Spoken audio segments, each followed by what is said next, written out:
Halo, apa kabar Anda semua? Ini kita jumpa lagi di akhir pekan nih, bersama dengan Bung Rocky Gerung. Itu saya lihat tampilannya Bung Rocky Gerung itu santai banget ini.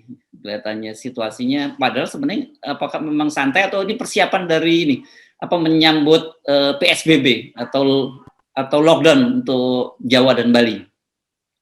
Saya udah lupa tuh istilah-istilah itu, PSBB, lockdown, segala macam kita kita lupa. Yang kita ingat angkanya sudah mendekati 10.000 dan itu artinya seluruh ya itu. Udah lebih 10.000 sekarang, ya.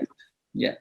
Ya, itu artinya seluruh istilah itu nggak berguna lagi itu. Jadi mesti cari istilah lain itu supaya orang paham bahwa di dalam kebijakan ada yang keliru. Apalagi kalau presiden mengatakan kami salah selama ini nih. Jadi kita mau dengar kata itu sebetulnya. Kalau juga ganti-ganti istilah mak juga anggap ya nggak penting lagi. Gitu. Ya. Ersu. Dan ini kan sudah kita juga udah tahu bahwa setelah libur panjang itu prediksinya Departemen Kesehatan sendiri memprediksi ada peningkatan 30-40% kan peningkatannya, dan ini ini masuk minggu pertama, ini mulai masa inkubasinya udah mulai ini kan muncul biasanya 2 pekan ya setelah itu ya. Ini saya kira mungkin pekan depan sudah mungkin akan ada ledakan itu, karena kemarin pun sudah mulai di atas angka 10.000. Ya, dan itu secara teknis kan tetap mesti di tracing gitu. Nah sekarang paling bagus sebetulnya pemerintah latih aja satu RT itu ada 2-3 orang yang kan tracing pakai apa namanya tuh gen itu kan, apa namanya, ya antigen itu semua orang bisa lakukan sebetulnya, itu latihan kecil aja. Saya juga bisa lakukan itu tuh, cuma masukin di hidung, puter-puter, geli-geli dikit, udah dalam 2 menit dapat hasilnya tuh. Jadi mending pemerintah lakukan itu supaya datanya makin lama makin bagus daripada orang bolak-balik ke puskesmas, datang antri ke buat rapid segala macam itu. Harus dilakukan begitu sebetulnya, volunteer satu RT 2-3 orang dilatih tuh, ada mahasiswa atau minta tolong mantan-mantan FPI untuk jadi relawan antigen tes itu kan. Itu juga berguna sebetulnya.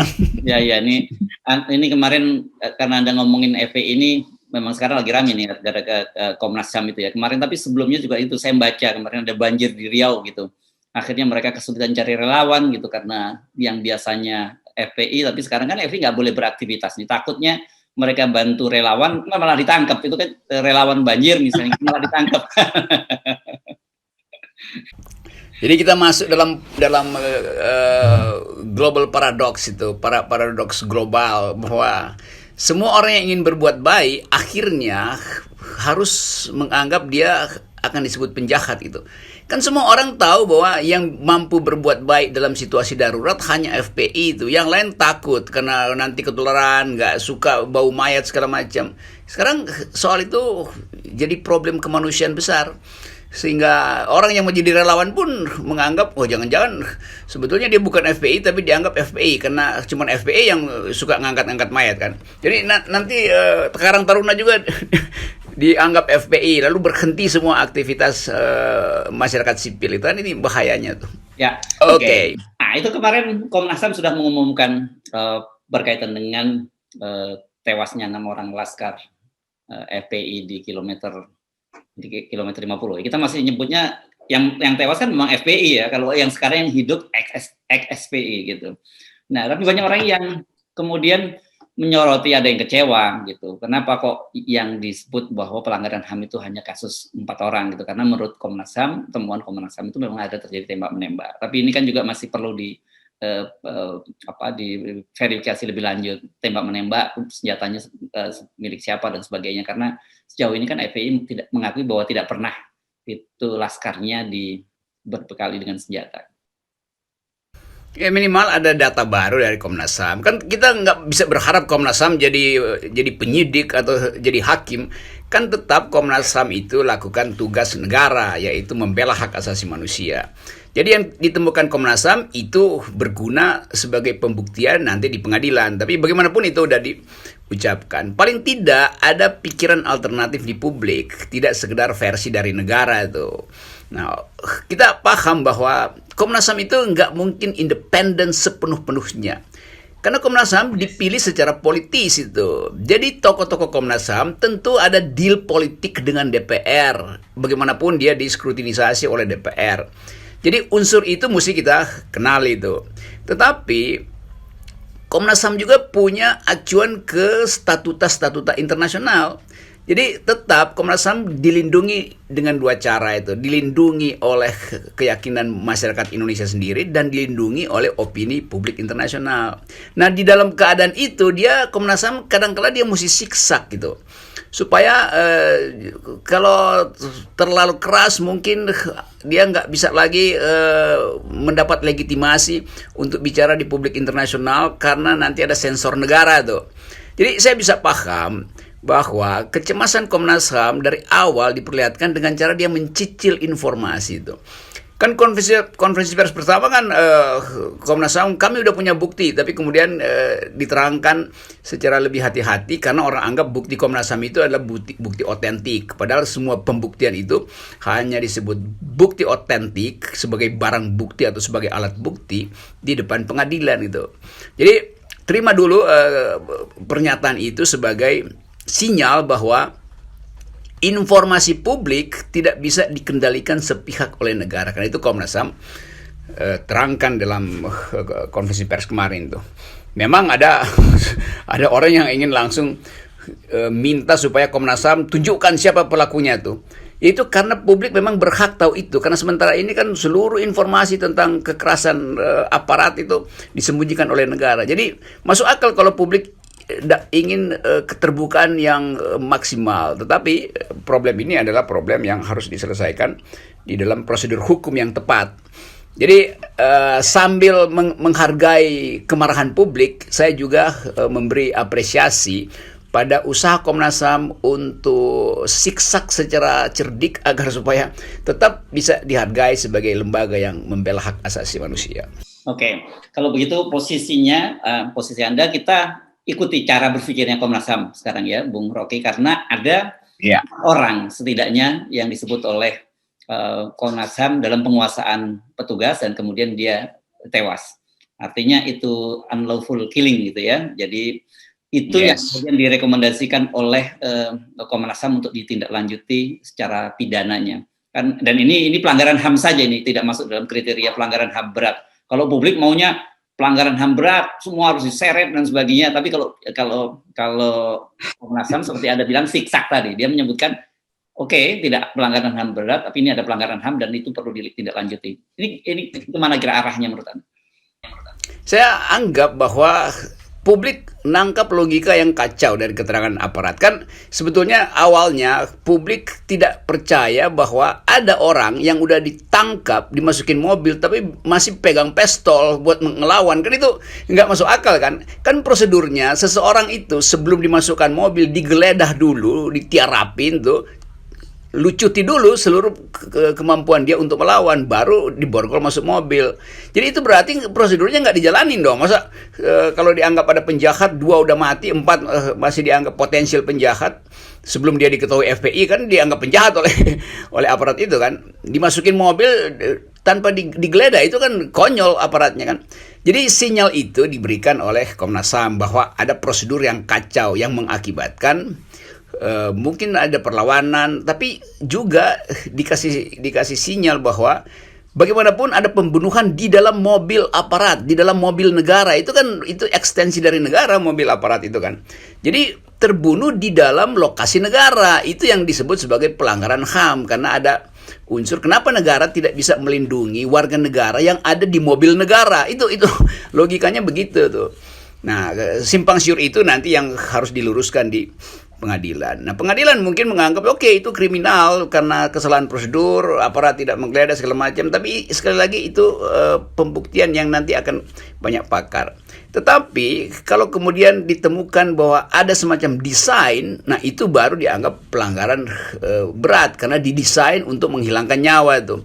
Jadi saya kira di dalam dua sudut pandang itu Komnas HAM secara hati-hati mengusulkan proposal temuan mereka supaya ditindaklanjuti oleh aparat penegak hukum, karena Komnas HAM bukan penegak hukum gitu. Ya.